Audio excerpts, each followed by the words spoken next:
Hey guys, and we're back with Accurate Perspective in episode 8. I'm Matt Brown, and these are my co-hosts. Guys, how you doing?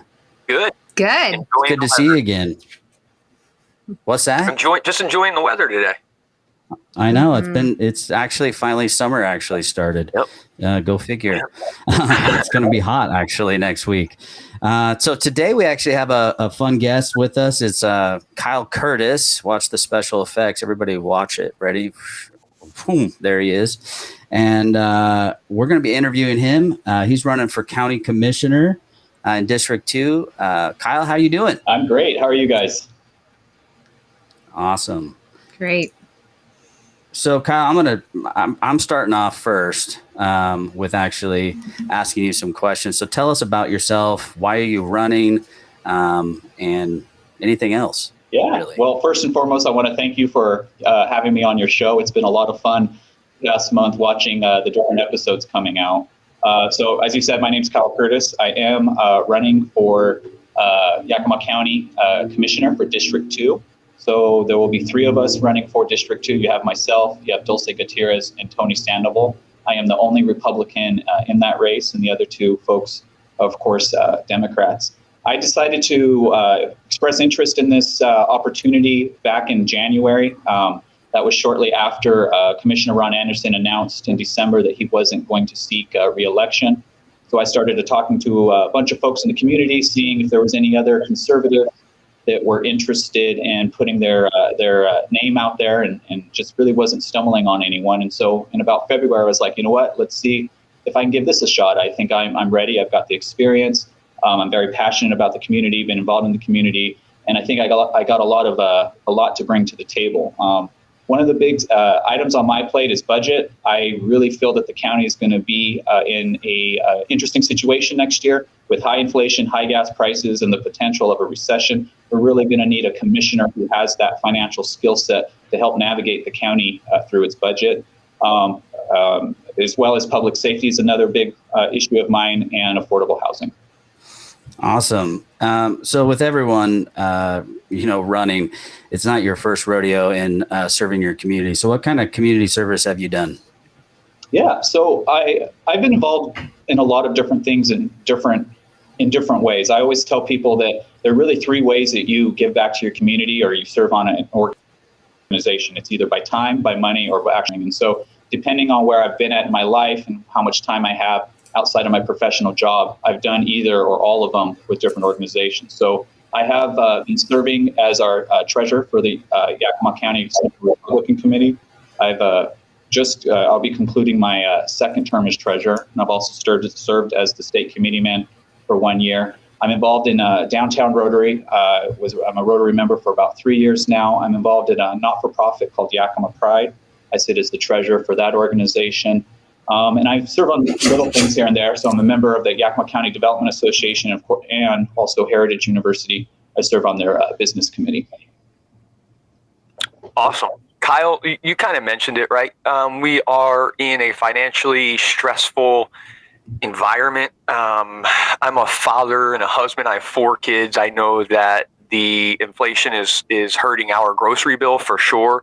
So, taking the circumstances of our current economic environment, along with your extensive financial experience, what are some actionable steps you would take as a county commissioner to possibly alleviate some of the pain that your constituents are feeling, whether it's with inflation, higher gas prices, higher taxes that are coming from Olympia, because those higher taxes coming from Olympia, especially with the gas tax, have kind of been washed aside with everything else going on in the world. So what actionable steps, if elected, would you take based on your experience to alleviate some of the financial pressure of your constituents in Yakima County? Yeah, so obviously that's on everyone's mind. I mean, the price of the gas pump affects everyone, and inflation is just making it worse. And if we start heading towards the recession, it's going to hurt everyone. It's going to hurt all families across the entire county. So one thing that the county can do, one is to not impose any additional taxes. So that I'm staunch. No raising taxes. I think when it comes to the budget, one of the biggest exercises we need to do as a county is we need across the board for all county directors to be ready to address a 5, 10, and 15% cut in budget and budget revenue. I think that's good financial practice, and it's good exercise to make sure that we as a county understand what variables we may have to be dealing with. I know our county commissioners have worked diligently to ensure that we have a 15% surplus in our budget fund over here to help address these upcoming issues. But we're going to have to be able to be more aggressive in our planning and to assure that we can adjust accordingly, because we don't know what next year is going to look like. We have some infrastructure funding coming down to the state from the federal, and then it'll come down to Yakima County, but it's probably going to cost almost twice as much to build a road next year. And that's just the fact of the matter is. So we've got our 6-year transportation plan. We're going to have to prioritize it. We're going to have to make strategic decisions on how we spend these dollars in this most difficult and high price time, and which projects might have to wait an additional 3 or so years. Absolutely. One more question for me, and then I'll turn it over to my co-host. We kind of talked about it a little bit before we started. You may have known a question about Dobbs was coming. The Dobbs decision came out today. We are just curious about what are your thoughts, and here's the reason I'm asking. I ask certain questions of any candidate at any level that I am potentially voting for, right? So it's based on my experience as a husband and a father. School choice is very important. The gift of life is very important to me. So these are why I'm asking. Some people may say, well, what do the county commissioners have to do with it? Maybe nothing right now, but the way with politics is going, you could have something to do with school choice or abortion, pro-life, pro-choice things in the future. That's really not out of the realm of possibility. So that's a justification for the question. And again, the question is, what are your initial thoughts and feelings on this Dobbs case? Yeah, so I mean, again, you hit it on it. As county commissioners, hopefully we never have to dabble in those issues. I think one thing that I pride myself on and my commitment to the county and to the constituents is that when you elect me, if I get elected to be your next county commissioner, that we won't have Seattle politics. We won't have any of that across the agenda of the county, that we don't have the time in the day to look at those issues. We don't have time in the day to address them. We have to focus on what's good for the county and moving us forward. In regards to the recent Supreme Court cases that just came out, it's very interesting. One thing that I'm very passionate about is I don't believe it's the business of the courts to make legislation or to make laws. That's not their job. And so what we've seen is kind of some corrections of what has been misdone in the past. Whether or not, I know there's people on both sides of this discussion, and it will be interesting to see how we in our state handle that. Is there going to be more push, a new initiative to address it, to change our laws in Washington, or are we just going to stay status quo? I'm really unsure. As I shared in a debate earlier this week, I'm very passionate about trying to get elected Republicans in swing districts in our state so that we have that majority in the House so that we can make meaningful change for our state of Washington.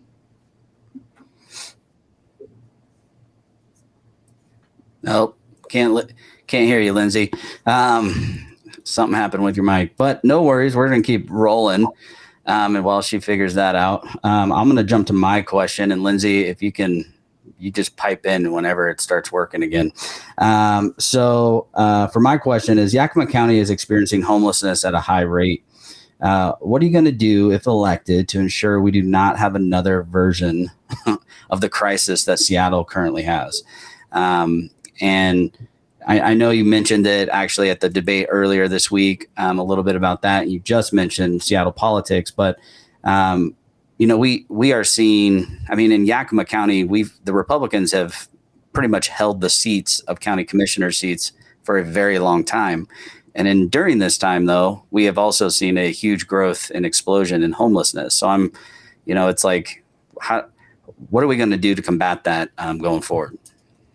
Yeah, thank you, Matt, for that question. And the way I look at it, again, this is just coming from my experience, in our family businesses and kind of where I've been the last 5 years is it's all about metrics, and it's about rewarding good behavior and taking away from bad behavior. You have good performers and you have bad performers. And I think for us in the county, it's the same 6, 8 or so organizations and programs that are constantly getting our homeless funds from the Department of Commerce, right? They funnel through. And we have this whole system of how we hand out these homeless dollars.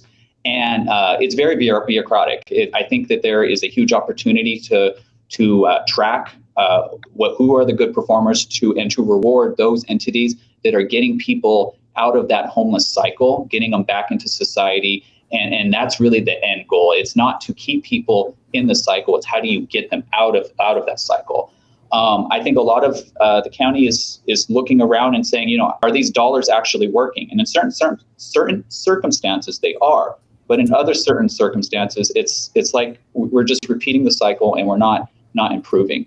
I think one of the biggest components to take a look at is trying to alleviate where these funds have to go. I think we constantly focus that it has to be into beds and getting people kind of out of the street and out of sight, out of mind. I think the county's policies towards homelessness is that it should be temporary, not tolerable. And the way I would focus my energy and my passion is trying to see if we can stop that cycle by addressing that mental and that drug addiction and the addiction level before someone starts entering that cycle. Kyle, this is a topic that's near and dear to my heart. Had a lot of friends struggle with addiction issues in the military just based on circumstances, etc. Some were homeless and have fought through it. But I think you hit the nail on the head with one of the issues, okay? It's the beds. Beds are not available for individuals who need mental health counseling, especially in Yakima, right? And this is firsthand knowledge from working at the hospital, knowing people in the ED where homeless individuals are having a mental health crisis or a medical crisis, and they have to sit in the ED for hours upon hours because no bed is available. As a county commissioner, is there anything the county commissioners can do as a whole to open up extra beds in Yakima County? I know it's a difficult question. There's probably a lot of studies and things that go into it, but off the top of your head, is there any avenues that the commissioners can take to alleviate the pressure of not having enough beds for people? Yeah, it really is a complex issue, and I'm going to be honest with you, I haven't dove too deep into it, so I don't know all the ins and outs. But I will say, anytime I have an issue come before me, I tend to try not to recreate the wheel, right? I tend to go out into the world and try to find the best practices. What's working for other counties, other states that are like-minded for our population, like-minded for our beliefs, and like-minded for our heritage.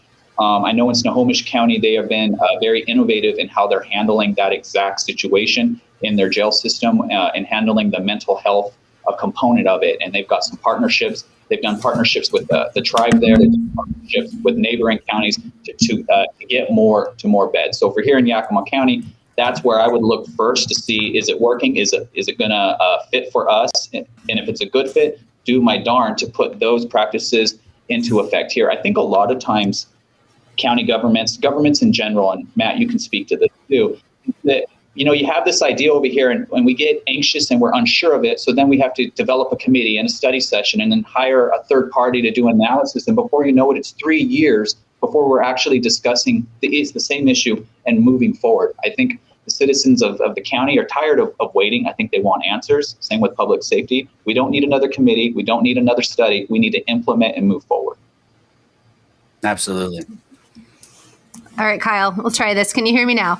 I sure can. Okay, I have a question as a mom. So Republicans in the past have stood for people's individual rights while protecting morality. Recently, the Pride movement in our country has been having drag shows and involving children. What used to be done inside 21 and over bars is now taking place in the presence of children. Would you, as a county commissioner, work to protect the morality of children by not allowing them to be exposed to adult content? So first and foremost, I will say that I stand behind, like the rest of most conservatives in Yakima County, that the parent is the ultimate responsibility of their child. That rests with the parent. In regards to drag shows, I will say that I have attended drag shows in my personal capacity. I've not attended drag shows in any official or organizational capacity. Drag shows historically have been a tongue-in-cheek form of entertainment. They range all across the board with, depending on who that performer is. I will say my first drag show coming from Yakima was at the University of Washington when I was a student there. And I was a little bit nervous. I didn't really know what I was getting myself into, but most of it's comedy, tongue-in-cheek, really wasn't much to it. As county commissioners, I don't know that I have a role in banning drag shows in the county or anything of that nature. But what I will say is that parental consent is very important. I think drag shows are just like a rated R movie. You don't really 100% know what you're walking into, but nonetheless, it's the parent who makes that decision. Is this good for my child? And if not, that's up to them. I don't think we need to get to a point where drag shows are being introduced into our schools. I think that really comes down to if it's a student club or a student organization or something internal, and the school administration wants to tackle that and navigate that process for bringing those events in, that's fine. But as far as outside organizations coming in, absolutely not. And for the board that I serve on, which is Yakima Pride, we have not. That's not something that we have been interested in doing. We support student organizations when they reach out to us for resources and guidance. But as far as jumping into the schools, that's not a place that we work in. Okay, thank you. Another question, hindsight being 2020, do you regret the destruction of small business and punishment of business owners in the county by locking down the economy for such a weak reason? Absolutely. I mean, we're a small business. We run gas stations. We have a logging company. 90% of what we do is within the reservation. And so our jurisdiction, of course, falls under the tribe. And so the tribe had the mask mandate longer than the county did, right? And so we had to go through it. It was harmful. I think that years from now, as we continue to study this pandemic and the mandates that came out and everything, we're probably going to all end up to the same point, that it really wasn't super effective. I think there were better ways to combat this disease, the spread. But it's tough for small business. The federal government spent a lot of money trying to keep things alive. And you can't walk down Yakima Ave and not see the harm that has been done because of lockdowns.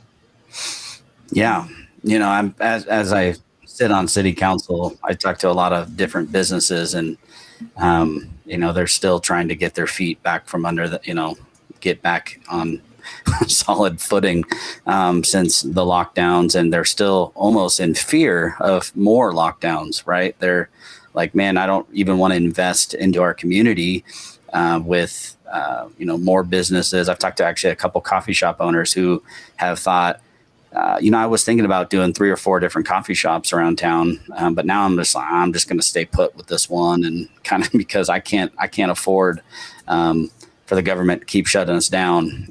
So I do think that's really important. I'm going to wrap it up with the last question. In 2020 and 2021, in 2020 we had Vicky Baker, Ron Anderson, and Norm. Right, his name was Norm, right?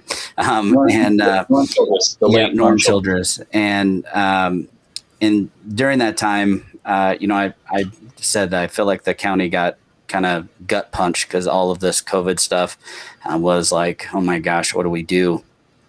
At the same time, we had an election. Fast forward 2021, Amanda McKinney's in there, Ron Anderson, and LaDon Lindy, and Amanda has been probably one of the most strong, she's been very strong against the governor when it comes to COVID mandates, COVID lockdowns, stuff like that, basically bucking what he has said or done. My question to you is, would you be in a similar mold as that? Would you be protecting people's individual rights and being as strong and forthcoming as Amanda has been? Or would you play more of that behind the scenes, let's try to get things open type of role? So for me, I absolutely have no problem being vocal about it. I think that it makes night and day difference when you can, as a whole county, as a commissioner base, as a group, send statements on behalf of a county versus one individual. I, like everyone else, these one-man mandate rule, one King Inslee, it's not been good. It's not been good for business. It's hurt us a lot. It's hurt a lot of folks in our county and across the state. And we're starting to see that continue. I think we need to stand up to Olympia, stand up to Governor Inslee, and let him know that we're not taking this anymore.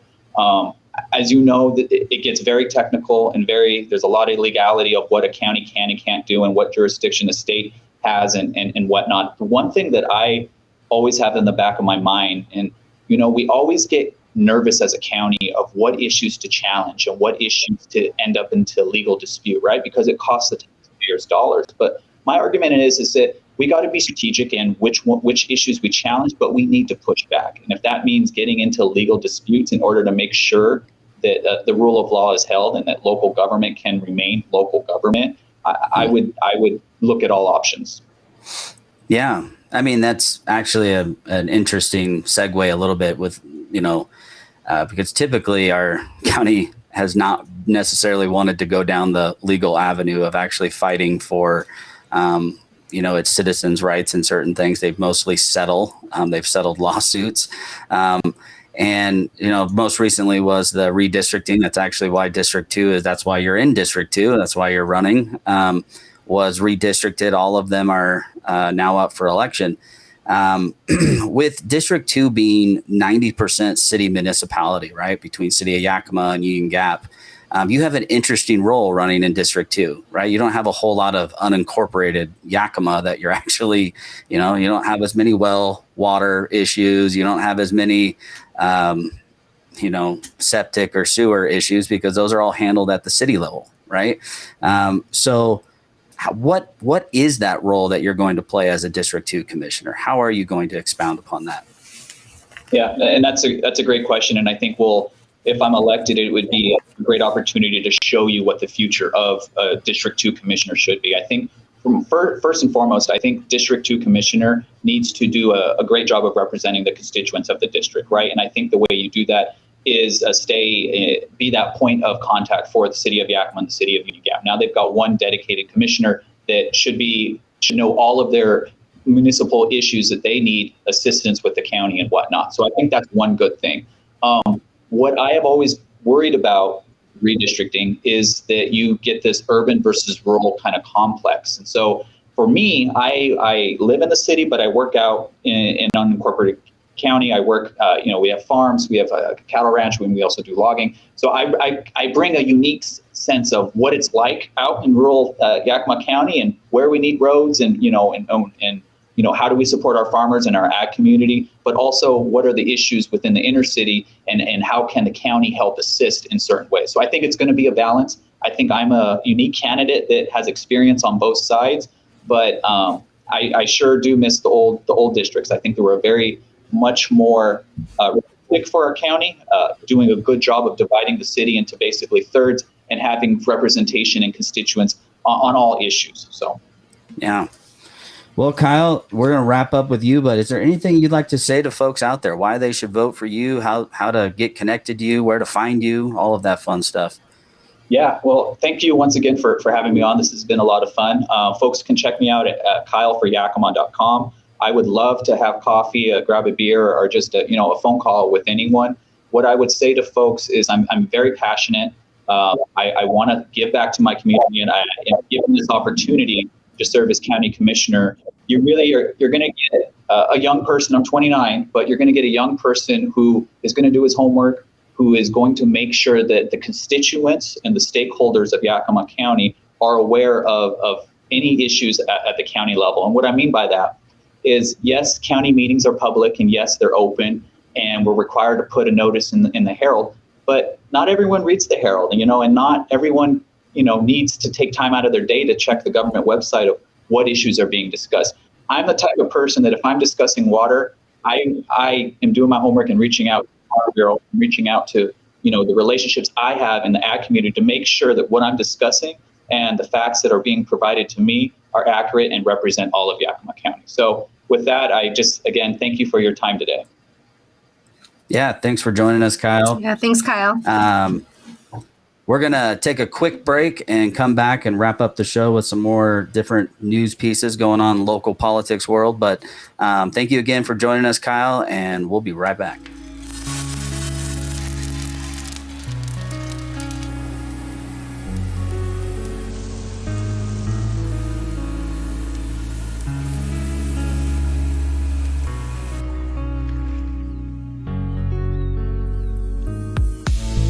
This show is sponsored by Mac Daddy Coffee Roasters. If you haven't been there before, go check them out. It's down at 28 North 1st Street and tell them Accurate Perspective sent you.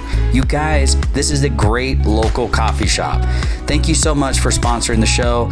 We couldn't do this without you. Again, go check them out, Mac Daddy Coffee Roasters.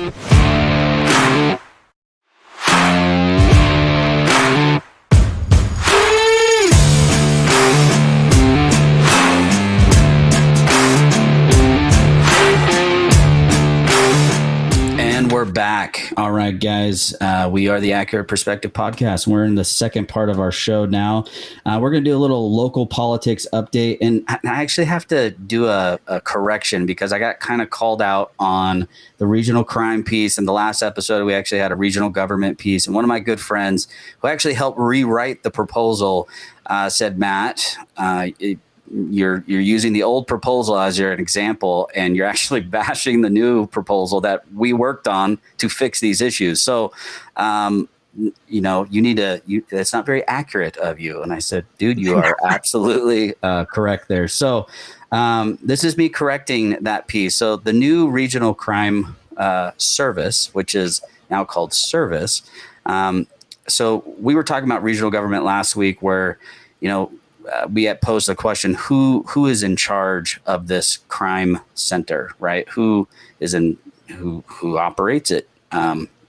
Well, in our mind, it should be county government. It should be the sheriff's office and different things. Well, the new proposal actually lines it out is that the sheriff has operational control, right? So anything to do with investigative support, intelligence, any of those things, that the sheriff would actually be overseeing that from an operational perspective, which is great, right? It's law enforcement overseeing law enforcement. It's the chief law enforcement guy or gal, whoever it is in the future, actually overseeing the operational control. The only aspect of where YVCOG would actually still have some say or piece in is actually on the HR / hiring, firing, finding talent, bringing in those type of people to actually work with the sheriff's office in these things. And I've asked the question, why do we even need that? Why can't the county also do something like that? I don't know if it's necessary. I mean, when I've asked that question, it's always been, well, the county doesn't go after the talent. They don't go after the talent well. And so what ends up happening is the county loses the talent because either they don't pay well enough, they don't offer them what they're actually equipped for, right? Some of these guys and gals that they're looking to try to bring in here, these are like FBI, DEA. I mean, they're high up type trained people that are that were local Yakima people and then left Yakima to go do other things. So I think there's a piece of that. But Dave, you mentioned something too that's an interesting perspective on that. Yeah. You have all these employees in that one center. What if something happens within that center between employees? God forbid, sexual harassment, verbal abuse, whatever it is. So YVCOG is handling the hiring and the firing, but are they also handling evaluations? Are they handling disciplinary action, or will they not get into that? And then if they don't handle it, who's handling it? Is Sheriff Udell now handling HR issues between employees, and should he be?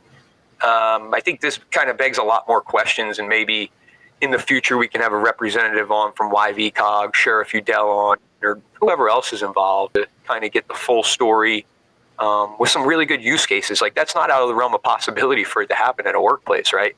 We have to be prepared for it, and here's why, right?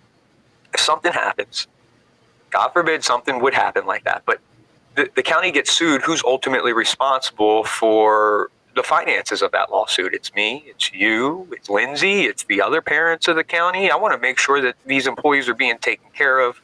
Discipline is happening if it needs to, and we're not spending any extra money that we don't have to. Right. And I do think what I want to make clear is like the crime service, it's actually been relabeled too. It's a regional crime service, not a crime lab, which is kind of funny because a lot of our local news keep calling it a lab because it provides a lot of intelligence support between ballistics, tracking, rapid DNA, stuff like that. But that's like intelligence support, right? It's not necessarily the analysis behind what they're trying to create here. And we all know Yakima's got huge crime problems. I mean, we have unsolved murder problems is what we have too. Yeah, I mean, it's a huge deal. I mean, in Sunnyside, we're seeing shootings like, gosh, every other day. I mean, stuff is going on down there. If you're in Sunnyside, I'm sorry, because it's bad. It's a war zone. And, so I do believe we need something. And I think it's just trying to iron out what that something is. Because when Dave brought up that question about HR, like what happens if this happens? I went, gosh, that's a good question. I mean, I'm sure YCRLC already does their own HR, right? They exist and they have things, but they're not dealing with a ton of different employees. They're dealing with, 7, 10, different employees. So it's a little bit different when you start dealing with a crime service like this. So that's a good question. Maybe we can have a couple of them on that have been working on this proposal hard, maybe Sheriff Udell or, the couple of the guys working on the proposal. Yeah, I'd have follow-up questions, and they can hear them right now so they compare. It's what problem does this solve? Are we going to solve more murders? Will this prevent more murders? Will this prevent sexual assaults? Will this solve rapes? What is this going to do for the citizens of the county? If it's just another building with some more employees looking over data and there's no metrics to base the success of the center on, there's no point to have it at that point, right? So it's like, what are we doing here? Why are we doing it? And then how are we going to measure success in the future? Right. I mean, exactly. Keeping on that crime topic. So over Cinco de Mayo in Sunnyside, we actually had a shooting where it involved a minor who was 13 years old who shot 4 or 5 different people. I believe it was 5 people. And, it's crazy to me that it was a 13-year-old who committed this. But also in the state of Washington, as a 13-year-old, as a minor, you have a lot different rights when it comes to doing these type of crimes. They don't prosecute like you would if they were an adult. So it's an interesting one to battle because if you're a gang leader, who are you going to have do these crimes, right? And what happened recently was so the 13-year-old actually was sent home. So he was arrested for the shooting into the crowd. 5 people were hit with bullets. Authorities say the 13-year-old Angel Mendoza is a known gang member in Sunnyside. And he was firing at another gang member at the festival. Well, after all that, the shooting, what ended up happening was the teen is not going to face charges as an adult. Right. So the prosecutor, Joe Brusick, said the teen will be charged and tried in juvenile court. But during a pretrial hearing last week, the 13-year-old was actually released from juvenile jail. And the judge blamed the Sunnyside Police Department, saying that the department failed to provide reports in a timely manner. And so he's actually been released to his mom and his dad. And, this goes back to the crime issue. If we're going to get tough on crime, I mean, it's not just a county perspective that needs to change. I really do think our state has to have some, come to Jesus meetings, so to speak, on this issue, because they're just going to continue to use kids to commit these crimes. And if we can't prosecute them, if we can't put them, they committed an adult crime, right? I get that you're 13 years old, but you shot somebody. And you should have to face the ramifications of that. To your point, Matt, like criminals know the loopholes. They know this is how they can potentially get away with something as violent as this. And so they're going to keep utilizing it. And, crime is one way, right? Punishing crime is definitely one way. But what is happening in the homes? Where the dad's at? Where the mom's at? And I understand that there's circumstances involved where moms and dads can't be around because they have to pay the bills. But what about the neighborhood? We've gotten so far away from the neighborhood taking care of the neighborhood kids when the parents can't be around that things like this are starting to happen more often. Unfortunately, it's a prevalent event in my old hometown of Philadelphia. It's happening. They had a 12-year-old walk up on civilian closed officers who were sitting in a car, fired at them. The police officers wound up shooting back. And guess what? The police officer is now fired. So we're having law enforcement officers put in a position they shouldn't have to be put in, deciding whether to pull a trigger against a 12-year-old or not, Right. But again, it goes back to the home, and it's not only the parents' issue. It's a church issue. Where's the church at too? Let's be honest. And where's the neighborhood at? You see the kids walking around your neighborhood without any parents. Are you going out there and talking to them and speaking life into them? Because if you're not, and if their parents are not, guess what? They're finding that camaraderie on the streets. Right. Listen, I didn't know all this. I joined forces with Chevy Cortez in the Love Project and played basketball and just listened to those kids and listened to Chevy and his experience. And this is what I got from it. It's a love thing. That's why he calls it the Love Project, right? So, my 2 cents. No, and I think that's really important too, because on I would say the Republican side of the aisle, right? We just say, well, just lock them all up, man. That's how we get rid of this crime. Let's just punish it and get done with it. But it still doesn't address the bleeding, right? Which is the home problem. Yep. I mean, I remember as a kid going around in my neighborhood in Phoenix, which I'm just going to tell you, it's not much different than Yakima. We had a lot of crime, just a lot more people, right? I mean, 2 million people versus 100,000 in Yakima. But in Phoenix, as a kid in the 90s, I would go around, ride my bike. I'd go to the neighbor's house. I'd go around the block. I would leave during the summertime. I'd leave in the morning and I wouldn't come back until lunchtime. Maybe how old do you think you were when you were doing that? How young? Because I was pretty young when I did that. Oh man, I think I was probably about 7 or 8 years old going Would you around. let your 7 or 8-year-old do that now in Yakima? No way. Nope. No, absolutely not. And I mean, that's the sad part. And I wrote about it actually on a blog, or not a blog, but on a Facebook post of saying, we have to address the home piece. It's sad as a society that we haven't been able to, that kids can't do that it's not safe for kids to actually go and, go around the block and talk to their neighbor friends and hang out with neighbor kids, and parents know know each other. They know what the parent down the street is, like I know that person's good, and they're, and we just have stopped being neighborly, and we've stopped being involved in each other's own lives. My grandparents in Phoenix actually knew every single neighbor they lived in a cul-de-sac. They knew there was about 35 different people that lived on this cul-de-sac, and they knew every single one of them. Right. And so when I'd come over and play, I'd go up and down the street and hang out and do whatever, and everyone knew me. And that's just not the case now. And I think that's why we're seeing these young kids be targeted by gangs.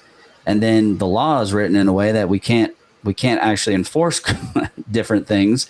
But then also we're still not addressing the issue, and it's the home life. So I think that's really important. Maybe we'll have Chevy on sometime too to unpack it a little bit more. Because I really do think people they're sick and tired of it. They're sick and tired of the crime. They want to be able to have, like we're going to have a birthday party and not feel like we're going to get shot at outside. Right. Right.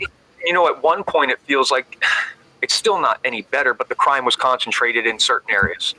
Right. At one point. Right now it's all over. I think we just had a shooting at the Rocky Mini Mart where somebody was fixing their tire and somebody just rolled up and shot 3 people in the middle of the night. What are we doing here? Right? Like, you can't even go to the gas station anymore. Excuse me. You can't even go to the gas station anymore. I'll be honest. When my wife goes out to Target, I'm always reminded, or Walmart or wherever, just, hey, be aware of your surroundings, please. We shouldn't have to do that, but we have to. Yeah. Well, Lindsay, like you're a mom, you're out there. How do you feel about that? Well, I just really agree with what you guys are saying as far as speaking into kids' lives. I mean, it's like the sense of community is gone. And that's something we could be doing right now, is getting out there and getting to know your neighbors, speaking into the kids' lives. And then they have that respect. Like, they don't want to go and tag your house or do stuff to your house because they know you. And, oh no, I might get in trouble. You just have this. They might not be getting that at home. So just speaking into your community's life, like that's what we've really lost as a community. That just is really sad. People are just in their bedrooms on their phones and not out, around each other. Another thing is just being part of your family. Fatherlessness. Matt, you posted about that. It's like 40% of households in America. Is that what it is? Are fatherless right now. So it's 18.5 million crazy children experience fatherless home. We as men need to step up in our neighborhoods. I can't tell you how many times I've seen a kid at a park without parents around. I just go up and talk to that little boy. What's up, man? You want to play? His eyes and his face, they just light up, right? And then they see me the next time and they know Mr. Dave's a good guy, right? And then they play with me or the kids, and now you become a little friendship, and maybe that changes the kid's life, right? And it's like, Lindsay, where did you just come from? A VBS, right? You're speaking in the kids' lives. You're donating your time. It's probably your off day. You could sit in your house, but instead you decide to go out and help out kids and speak. They're going to remember that for the rest of their life. I took part in the Heights baseball camp last year. We changed probably 60 lives, and I still see those kids, and they still remember me to this day. It's amazing what a little time does in a little kid's life. Absolutely. Well, especially with you guys who are good dads, like just speaking into other kids who don't have that, like it's so important. Dave, Matt, men who are listening, speak into kids' lives who even aren't your own, because they might not get that anywhere else. Absolutely. Yeah, I mean, as a guy who is a product of a fatherless home, I mean, that was me, right? I didn't have a dad, and at least for most of my life, I didn't, and I've actually rekindled that now. But, anytime there was a man that spoke into my life, I mean, it completely changed direction of my life in course. And it set correction as well, right? It was like, hey, dude, don't do that. Right. And it altered the course of going, oh, okay, thanks. I didn't realize that was a bad path I was on. Right. So if you're dudes out there and you're, you've got kids and you see fatherless homes, like, go volunteer somewhere. Go volunteer with Chevy down at the Love Project and go play some basketball. Even if, maybe you can't play, like I'm thinking about going down there and actually just reffing, because I'm not sure if I can keep up with these guys on the court. So, I don't even know if they'll let me ref, to be honest with you. So, but go down and hang out and do that stuff and just, be open to it. So we're going to move on because we still got a lot to unpack here. So on Wednesday, so 2 days ago, I'm trying to remember what day it is today. 2 days ago, we had the Yakima County Commissioners Forum. So we just had Kyle Curtis on. We're going to try to get the other, we already had Amanda on, but we're going to try to get LaDon and both Steve Saunders on. But they had a great little forum. Got to unpack a lot of different things. Interesting responses on some things. Not as clear of responses on some things that I would have liked. One was, our parents, the primary stakeholder. It was, a little bit interesting. I know they actually all meant what they were saying, right? They do believe that parents are the primary stakeholders. I think they were just lost in the question, to be honest with you. So, because what they actually communicated out, I was like, okay, well, that's what parents are the primary stakeholders are. So, they just say yes and drop the microphone. Exactly. Sometimes, and I'll just tell you this, from a politician to any others, candidates or stuff that sometimes just saying yes and no is all you got to say, right? Yep. That you don't have to go into 25, 40 seconds worth of a response. It can just say, yes, Gotcha. Parents are the primary stakeholders. Thanks. Yep. Question answered. So it was good. There was a good show, good turnout. I mean, we probably had about 80, 90 people there. And it was really fun. We were down at the Holiday Inn. If you guys want to watch it, it is recorded. So if you want to see kind of who the candidates are on the Republican side, we actually just had all Republicans. After the primary, the Liberty Caucus is going to try to have another one with the top two. So after that point, it was just hard to kind of throw it together with any of their candidates there. So, but if you want to check it out, if you go to the Yakima County Republican Liberty Caucus Facebook page, it's the first video that's on there. Chris Corey moderated it, so you'll actually see Chris Corey right at the start. So his face will be right there. So Chris, if you're watching, your face is plastered all over the internet. So we're expecting Star Wars trivia questions next time, Chris. Yeah, we were kind of sad that he didn't do that. So moving on. Dave, you got something to talk about? I got something. I got some big news today. I'm sure you all heard about it. The Dobbs opinion came out today. This morning, the Supreme Court released their official, not draft, their official opinion on the Dobbs case, which basically it does overturn Roe v. Wade. Now, for our Democrat friends out there, that does not mean you can't get an abortion. Let's be clear. This just gives the power back to the states and the constituents, right? So for all the Democrats complaining that they can't kill babies, listen, you just have to go to a different state at this point, okay? It's back to the states. In Washington State, I'm sure it's still allowed. That's not the most important stuff. I mean, it's a great day for us, right? Like, it's been 50 years coming that this was in, they said that this was in the Constitution. It's obviously not. However, some interesting stuff I saw today. Looking at the discourse of the last month or so, whatever, since the draft opinion was released, right? What are abortion rights activists complaining about? They're complaining about the fact that they cannot get an abortion anymore. You know what they're not talking about? How do they support these mothers if abortion is illegal? They're not talking about supporting pregnancy centers. They're not talking about getting men back into the house. They're not talking about how can we send these women back to school after they have their baby so they can learn a trade or get a degree to support their family. They're not talking about any of that. I just found that quite interesting. And to me, what do I get out of that? Like, this isn't about the women. This isn't about human beings. It's about control on the left, right? They can't control them anymore. The last thing I'll say on the Dobbs opinion is thank you to Ruth Bader Ginsburg.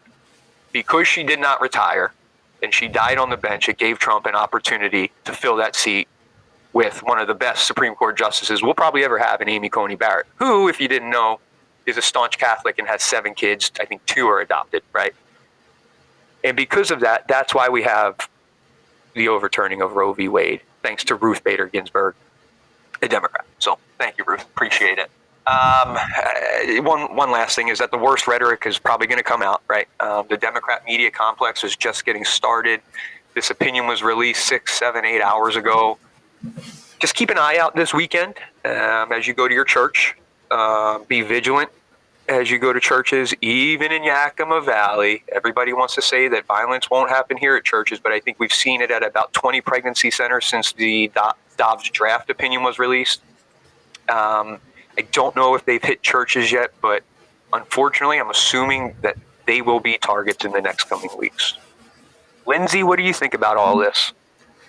Well, you know, the pregnancy centers are being attacked, like you said. And just for people who are listening or watching, if you don't know what those involve, I've done a lot of fundraising at the local one, and they're really kind of apolitical. They don't get into a lot of politics. It's all just like, hey, for free, we just want to show you what your baby looks like.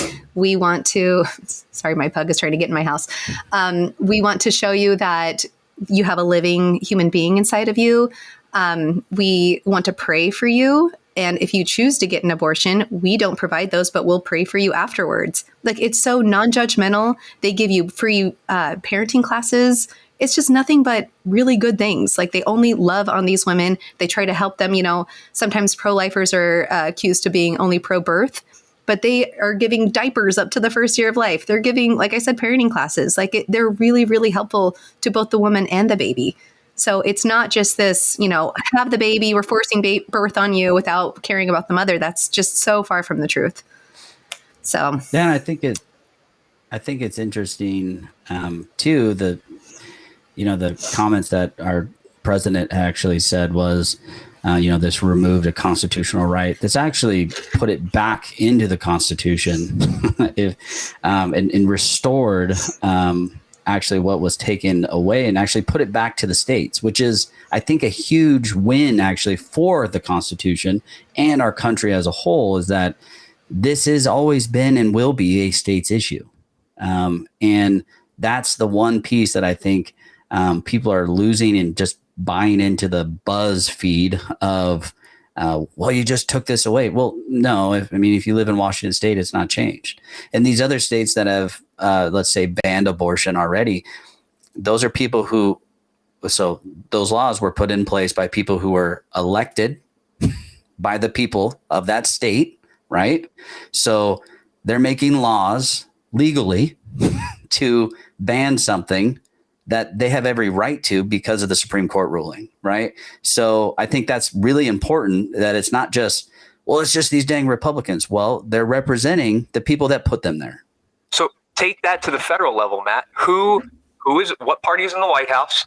What party is majority in the Senate? What party runs the House? It's all Democrats. If they wanted to codify this, they could have done it. They have the majority. They just can't find a consensus within their own party.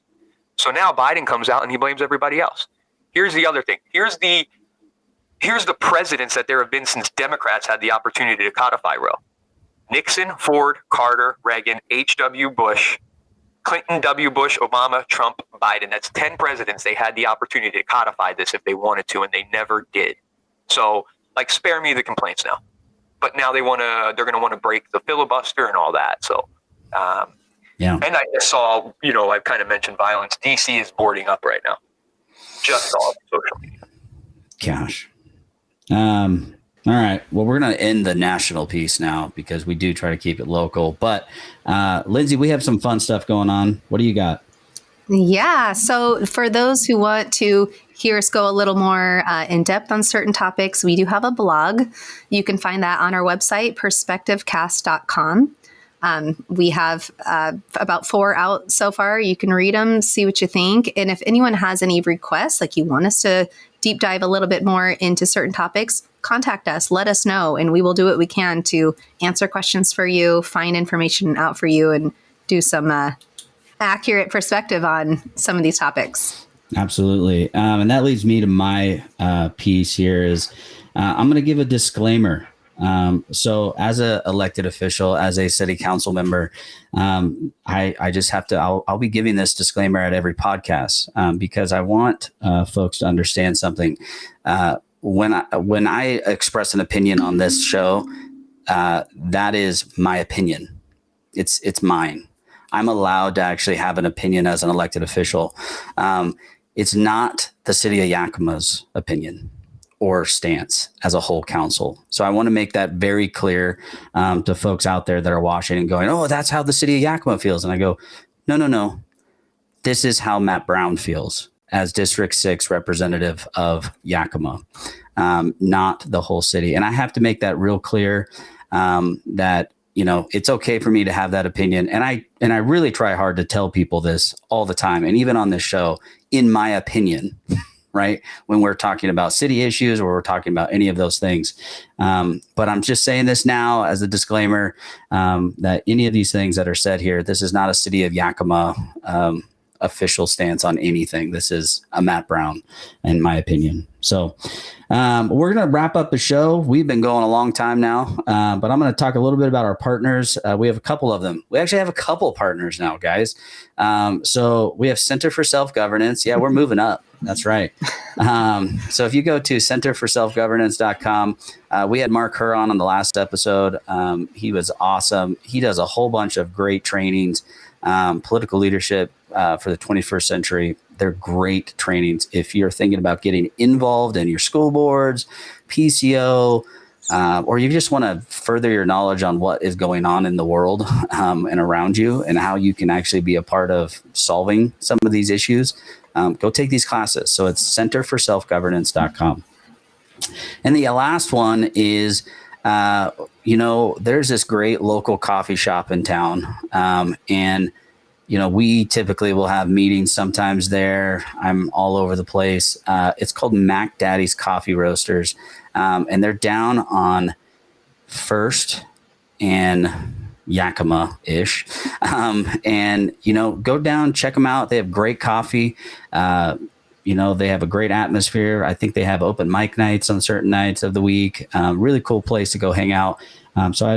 This is their plug from the show is go check them out. Tell them the Accurate Perspective sent you. Your coffee is made with freedom and love. So go drink. Yep. And, for those that have said, during the lockdowns and different stuff, Mac Daddy's did not shut down. Yep. And I think that's a really cool thing for that place. If I remember, their owner was pretty outspoken too. He was trying to stick up for other small businesses, not only his own in the downtown section. He was very loud about it, which is awesome. Yep. All right. So, and now how can you guys support the show? right? So if you go to our Patreon, if you go to patreon.com/accurate perspective, you can join our tiers that are there. Where, even if it's just $5 a month, those things help us keep the show going. It pays for the website, pays for advertising, pays for getting this word out to you guys. So help support the show that way. Again, it's patreon.com/accurate perspective. And if you can't do that, follow us on Facebook. Find us in your podcast catcher, whatever app you are. We literally are on all of them. Apple, Google, Spotify, Anchor. Just find us on there and support the show that way, and share it. Share our articles, share our podcasts, share it out to your friends and family. We're trying to really reach the Yakima community and keep them informed. You guys have anything else to say? We'll wrap up. Thanks for your support. And we have a president who needs to be told where he needs to sit. On instructions on a card. So if we have any local politicians who are doing that, I'll guarantee you I'm going to find out, and then I'm going to make sure everybody else knows you're running off of a script. Just a warning, because it's pretty embarrassing. That's my last take of the day. Thank you, Dave. Lindsay, you got anything? You're good. Well, we can't hear you anyways. Some reason your microphone. Anyways, guys, we loved having you here, and we will be back in a couple weeks where we'll be unpacking some more stuff, and we'll see you then. Have a good one.